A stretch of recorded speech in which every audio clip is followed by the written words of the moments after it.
Hi all. మీ ఏరియాలో ఈ ఆకుని ఏమని పిలుస్తారు? మా సైడ్ అయితే గల్జేరి ఆకు, పెద్దపాయల ఆకు అని చెప్పేసి అంటాము. ఈ ఆకుని మాకు పాలు పోసే ఆంటీ తెచ్చిచ్చారు వాళ్ళ పొలంలో నుంచి. ఈరోజు నేను గల్జేరి ఆకు ఫ్రై చేస్తున్నాను. ఈ ఆకుతో ఫ్రై, పప్పు, ఇంకా కర్రీ ఏం చేసినా సూపర్ టేస్టీగా ఉంటాయి.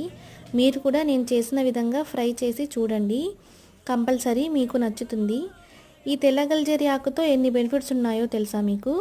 ఇందులో ఐరన్, కాల్షియం ఇంకా ఫైబర్ ఎక్కువగా ఉండడంతో బ్లడ్ ఇంప్రూవ్ అవుతుంది, బోన్స్కి స్ట్రెంగ్త్ వస్తుంది, ఇంకా డైజెషన్ స్మూత్ అవుతుంది. మెగ్నీషియంతో స్ట్రెస్ తగ్గుతుంది అండ్ బాడీని డీటాక్స్ కూడా చేస్తుంది. సో ఈ ఆకుని పిల్లలు, పెద్దలు అందరూ తినొచ్చు. చూశారు కదా ఒక్క ఆకుతో ఎన్ని బెనిఫిట్స్ ఉన్నాయో.